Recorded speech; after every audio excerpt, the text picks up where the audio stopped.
So in lecture of control system today, we are going to see how to derive the transfer function of closed loop system. Closed loop system means what? The system in which the sample of output is taken out and feedback is given to the input so that the output becomes more stable. Open loop systems do not have feedback, because of that the system does not function properly or does not function according to the expectation. Like the simple example, signal, the traffic signal, in which the lane is clear but still the green signal is on. Means there is no feedback whether the vehicles are in waiting or not.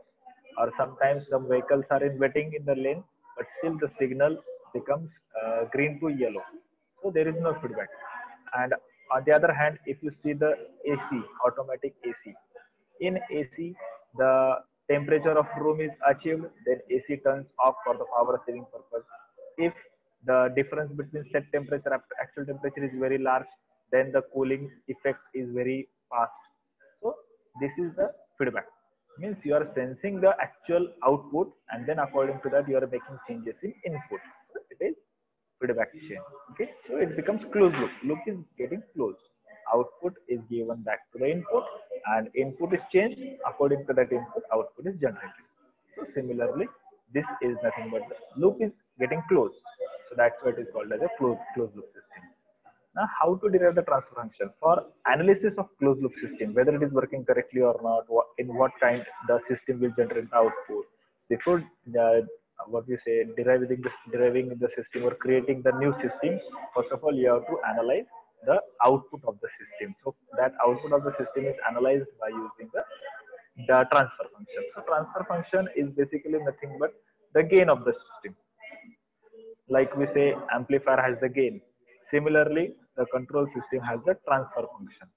Okay, so this is the transfer function of the that is nothing but the transfer function of the system. But the definition of transfer function of control system is that the Laplace of output divided by the Laplace of input. It is nothing but the ratio of Laplace of output to the Laplace of input. Now Laplace means what?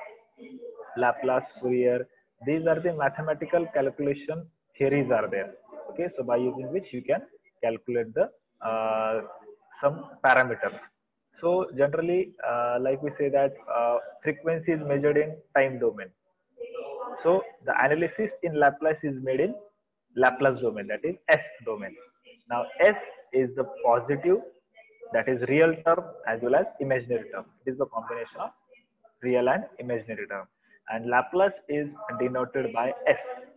Okay, where S is equal to sigma plus j omega. Sigma plus j omega. Let me share screen so that you will understand it clearly.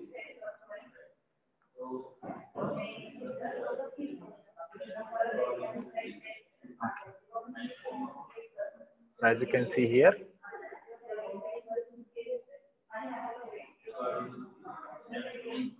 so transfer function of closed loop system. As you can see here, this S in this figure, you can see this S is there. Okay, so here in this S is nothing but Laplace. Okay, that Laplace domain, and S is given by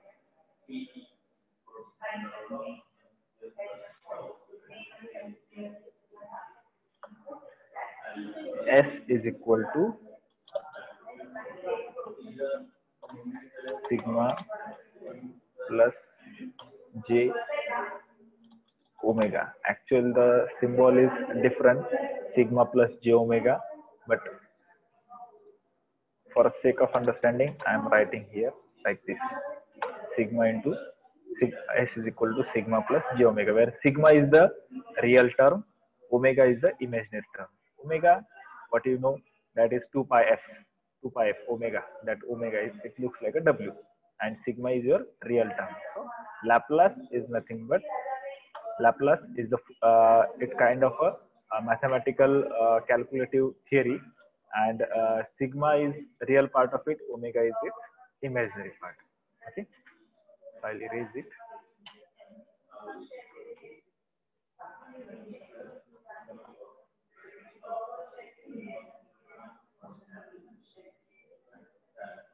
So here, as you can see, this is a closed loop system. In front of your screen, what you are seeing is your closed loop system. Now, closed loop system, how it looks, it has input, it has output. Okay, the part of output is taken back to the input. Okay, so that is your feedback.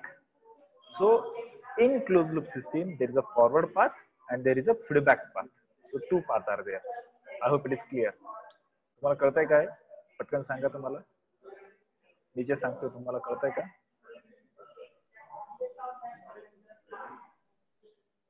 Yes sir. मी परत सांगतो काय, नीट ऐका. आपल्याला close loop फंक्शनचं transfer function काढायचं आहे. Close loop सिस्टमचं ट्रान्सफर फंक्शन. ट्रान्सफर फंक्शन म्हणजे काय ऍक्च्युली? ट्रान्सफर फंक्शन म्हणजे गेन, एक प्रकारचं गेन. जसं ऍम्प्लिफायरला आपण म्हणतो की आउटपुट अपॉन इनपुट म्हणजे गेन. सिमिलरली ट्रान्सफर फंक्शन एखाद्या कंट्रोल सिस्टमचं काढताय म्हणजे तुम्ही त्याचं आउटपुट डिवाइड बाय इनपुटच काढताय, but in terms of Laplace transform. Fourier transform, Laplace transform हे एक मॅथमॅटिकल कॅल्क्युलेशन्स आहे. ठीक आहे, त्यात आपल्याला डिटेल जायचं नाहीये, कारण की लॅपलास ट्रान्सफॉर्म ही एक खूप मोठी टर्म आहे. ते आपल्याला शिकायचं नाहीये. फक्त आपल्याला बघायचं आहे की लॅपलास ट्रान्सफॉर्म हे आपल्याला ट्रान्सफर फंक्शन काढण्यासाठी मदत करतं. ठीक आहे, ते कसं कॅल्क्युलेशन काय आपल्याला पुढे शिकायला मिळणार आहे. फक्त लॅपलास ट्रान्सफॉर्म ही नवीन टर्म तुम्हाला आहे. लॅपलास म्हणजेच काय? जसं आपण म्हणतो की एखादा करंट आय ऑफ टी म्हणजे काय? आय एम साइन 2π ft, बरोबर. तो आय ऑफ टी म्हणजे आपण टाइम डोमेन मध्ये कॅल्क्युलेशन करतो. तसंच लॅपलास हा एस डोमेन मध्ये कॅल्क्युलेशन करतो. S domain. मग एस म्हणजे काय? तर s is equal to sigma plus j omega, where sigma is a real term and j omega is your imaginary term. Okay, it is a combination of real and imaginary term. Laplace calculation अशा पद्धतीने चालतात. As you can see here, all the variables used are in S domain. Okay, बघा close loop system म्हणजे काय? त्याला forward path आहे, हा path दिसतो फॉरवर्ड तो आहे, आणि हा रिव्हर्स म्हणजे फीडबॅक पाथ आहे, बरोबर. आता बघा, in forward path the transfer function is g of s. तुम्हाला स्क्रीन मध्ये व्हिजिबिलिटी क्लिअर आहे ना? अजून झूम करू? Yes sir, visible. ओके, बघा अजून थोडंसं झूम केलंय. This forward path is your G of s. Forward पाथचा ट्रान्सफर फंक्शन आहे जी ऑफ एस. फीडबॅक पाथचा ट्रान्सफर फंक्शन आहे एच ऑफ एस. कुठेतरी एका पेजवर नोट डाऊन करा. हे बघा, where g of s is the transfer function and h of is the feedback transfer function of feedback network. बरोबर. Input is given by r of s, output is given by c of s. बघा, output is c of s, input is r of s. Forward पाथचा जो gain आहे किंवा transfer function आहे तो denote करतोय आपण g of s ने. g is forward, h is always feedback. इथून पुढे तुम्हाला काय लक्षात ठेवायचं? For unit 1 calculation, G is always the forward path and H is always the feedback path. Okay, so this input R of S and this feedback which is coming from output, baga, arrow baga, this feedback which is coming from output is added here. This is called as a summing point. याला म्हणतो आपण summing point. Summing point मध्ये input आणि feedback यांची addition किंवा subtraction होते. आता तुम्ही म्हणाल ऍडिशन किंवा सबट्रॅक्शन अशा दोन गोष्टी का सांगतात? जर इनपुट आणि फीडबॅक दोन्ही पॉझिटिव्ह असतील तर दोघांचे ऍडिशन होईल, आणि दोघांपैकी एक जरी निगेटिव्ह असेल तरी पण तुमचं आउटपुट दोघांचं काय होईल? सबट्रॅक्शन होईल. That is it. So reference input, एक एक्झाम्पल घ्या की एसीच घ्या, एसी एक्झाम्पल. रेफरन्स इनपुट तुम्ही 25 डिग्री सेल्सिअस सेट केलं, आउटपुट जनरेट झालंय, एसीचा आउटपुट जनरेट झालंय, पण तरी पण टेम्परेचर आउटपुटचं 30 आहे. मग 30 तुमचं इथे फीडबॅक थ्रू येणार आणि इथे रेफरन्स तुमचं येणार 25. पण तुमचा रेफरन्स पॉझिटिव्ह आहे आणि फीडबॅक जो येणार तो निगेटिव्ह आहे, म्हणजे तुमचं आउटपुट जनरेट झालंय 5, कारण की 30 - 5 25 5. So error output is generated. मग तो 5 चा डिफरन्स आहे टेम्परेचरचा, तो परत कॉम्प्रेसरला दिला जाईल. कॉम्प्रेसर परत 5 डिग्री सेल्सिअसच्या हिशोबाने एअर कूल करेल आणि आउटपुटला कूलिंग प्रोड्यूस करेल. परत कूलिंग वाढली परत तुमचं आउटपुट डिक्रीज झालंय, बरोबर. मग दोघांमधला जो डिफरन्स आहे तो परत 5 चा झाला 4. मग 4 च्या हिशोबाने कॉम्प्रेसर कूलिंग करेल, म्हणजे आता पॉवर कन्झम्पशन लो होईल, बरोबर. सो दिस समिंग पॉइंट, जिथे मी ॲरोने इंडिकेट करतोय, दिस समिंग पॉइंट किंवा एरर डिटेक्टर, दोघांमधली एरर म्हणजे काय, फीडबॅक जे येते, इनपुट जे येते, दोघांमधला डिफरन्स. काही ठिकाणी ऍडिशन होते, काही ठिकाणी सबट्रॅक्शन होते. मी परत क्लिअरली सांगतोय, काही ठिकाणी ऍडिशन होणार, काही ठिकाणी सबट्रॅक्शन होणार. So here the error detector generates the signal, error signal, and it is given by E of S. परत लक्षात घ्या, सिग्नल्स तुम्हाला सांगतोय ते नोटेशन लक्षात ठेवा. Reference input is given bye R of S, generated output is given bye C of S, forward पाथचा जो ट्रान्सफर फंक्शन आहे तो आहे G of S, आणि रिव्हर्स जो म्हणजे आपण फीडबॅक म्हणतो, फीडबॅकचा ट्रान्सफर फंक्शन आहे H of S, बरोबर. आता इनपुट आणि फीडबॅक या दोघांचं सबट्रॅक्शन होऊन जो काही सिग्नल जनरेट होईल, एरर सिग्नल, तो होईल E of S, E for error. Okay, output C of S. मग बघा आता जो काही फॉरवर्ड पाथ आहे G of S, त्याला इनपुट येत आहे E of S आणि त्याचं आउटपुट आहे C of S, बरोबर. आणि C of S परत सेम इनपुट आहे H of S ला, आणि H of S output generate करते B of S, सो हे सगळं तुम्ही लक्षात ठेवा. मग आता आपण ट्रान्सफर फंक्शन डिराइव्ह करणार आहे, बरोबर. See, according to the definition of transfer function is given by output upon input. मग आउटपुट काय आहे, आउटपुट आहे C of S upon R of S, correct. So the error detector gives error signal, which is the difference of reference and feedback element. हा जो काही error signal आहे E of S, it is the difference between reference and B of S. So R of S plus minus, me plus minus काय म्हणतोय, काही ठिकाणी addition होणार, काही ठिकाणी सबट्रॅक्शन होणार. So hence plus minus B of S. मग हा E of S कसा जनरेट झालाय, R of S plus minus B of S. Okay, पण हा B of S काय, B of S आहे तुमचं C of S, ज्यावेळेस तुमचा H of S म्हणजे फीडबॅकला इनपुट जाईल त्याचा मल्टिप्लिकेशन. म्हणजे जसं आपण म्हणतो की ऍम्प्लिफायरचं output is equal to input into gain, म्हणजे ऍम्प्लिफायरचं आउटपुट. तसंच हा कन्सिडर करा, हा पण एक ऍम्प्लिफायर आहे ज्याचा गेन आहे H of S, बरोबर. इनपुट दिलंय C of S, बघा सिस्टीमचं आउटपुट C of S आहे, पण फीडबॅकचं इनपुट C of S आहे. हा फरक लक्षात घ्या. पूर्ण सिस्टीमचं आउटपुट आहे C of S, बरोबर. पण फक्त फीडबॅकचा जर विचार केला तर feedback output as a input घेतोय आणि मग आउटपुट जनरेट करतोय. त्या आउटपुटला फीडबॅक सिग्नल म्हणतात. म्हणजे हा जो B of S आहे तो फीडबॅक सिग्नल, तो कसा जनरेट झाला बघा इथे. B of S कसा जनरेट झालाय, H of S into C of S. हा, so H of S is equal to B of S upon C of S. गेनचा formula, gain output upon input.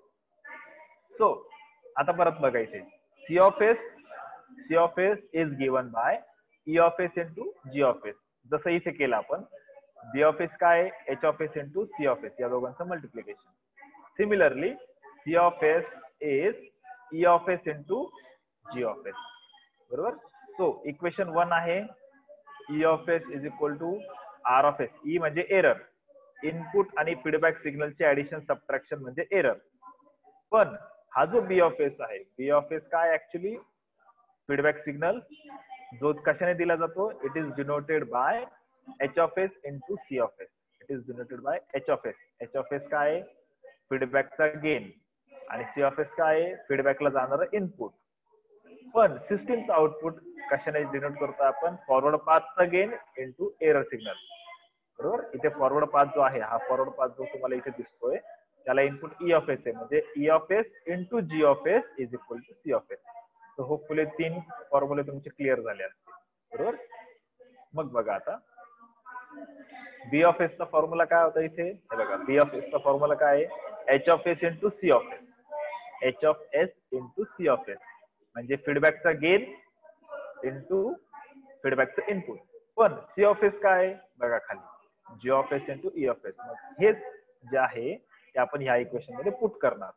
मग B of S काय होईल, B of S is equal to H of S into G of S E of S, म्हणजे 3 term होतील.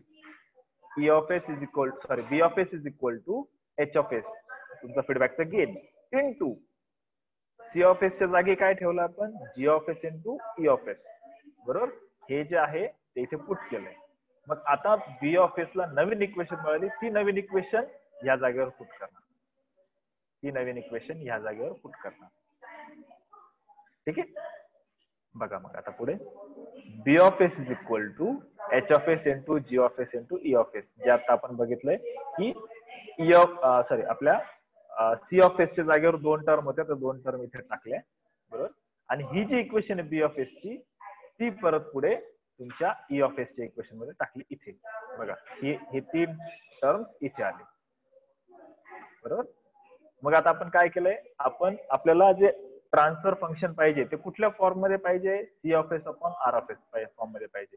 म्हणून आपण काय केलं, हा जो इकडचा R of s आहे तो आपण इकडे घेतला आणि E of s म्हणजे आपण म्हणतो ना taking RHS to the LHS, right साइडची टर्म लेफ्ट साइडला नेतो, लेफ्ट साइडची टर्म राईट साइडला नेतो. त्याच्यामुळे काय होतंय की साइन चेंज होतं, प्लस होतं मायनस, मायनस होतं प्लस. म्हणून बघा इथे जर केअरफुली तुम्ही चेक केलं, परत झूम करतो थोडंसं मी. बघा B of s इथे पुट केलाय बरोबर. बघा इथे इक्वेशन होती E of s is equal to R of s plus minus का, कारण की कधी कधी ऍडिशन कधी कधी subtraction, H of s into G of s into E of s बरोबर. मग आता हा R of s लेफ्ट साइडला नेला आणि E of s राईट साइडला नेलाय बरोबर. पण मी सांगितल्याप्रमाणे साइन चेंज होतात मॅथ्स मध्ये, तुम्हाला माहिती आहे प्लस होतं मायनस, मायनस होतं प्लस. म्हणून जे वरती प्लस मायनस होतं ते खाली बघा आता मायनस प्लस झालं, इथे झालंय मायनस प्लस. बघा परत एकदा दाखवतो झूम करून, प्लस मायनस होतं ते मायनस प्लस झालं, कारण की प्लस H of s जर तिकडे गेला तर तो होईल मायनस, आणि minus H of s left साइडला गेला तर तो होईल plus H of s. So plus minus becomes minus plus. Now R of s. मग आता बघा R of s झाला तुमचा E of s, हा इकडे आला, R of s राईटला गेला, R of s लेफ्टला गेला, E of s राईटला आला. E of s minus plus H of s into G of s into E of s correct.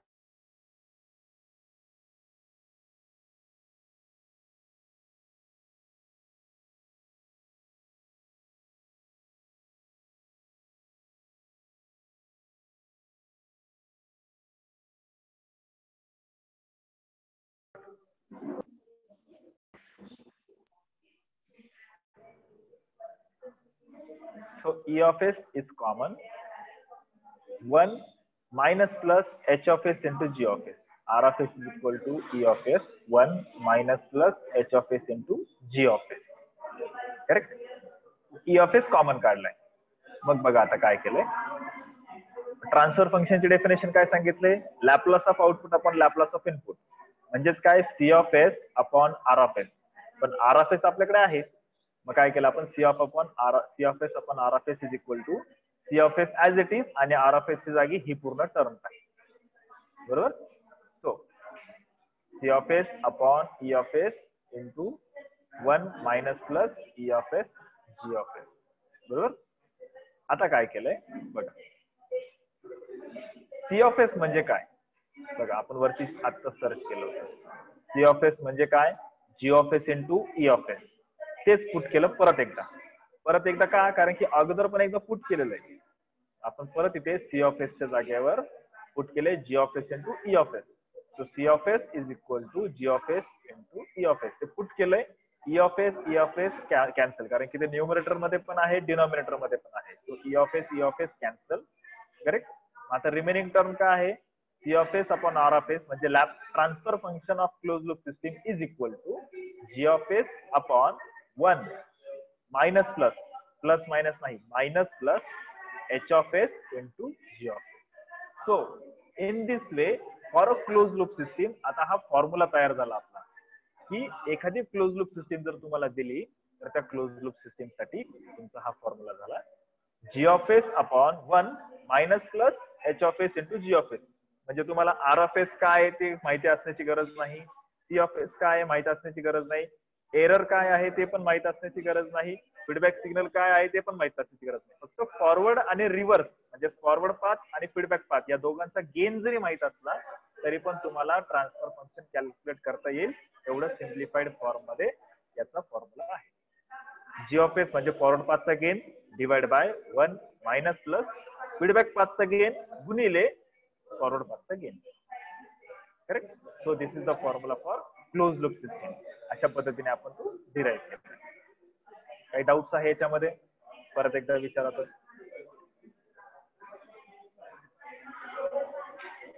बघा, काही डाऊट्स आहे का याच्यामध्ये?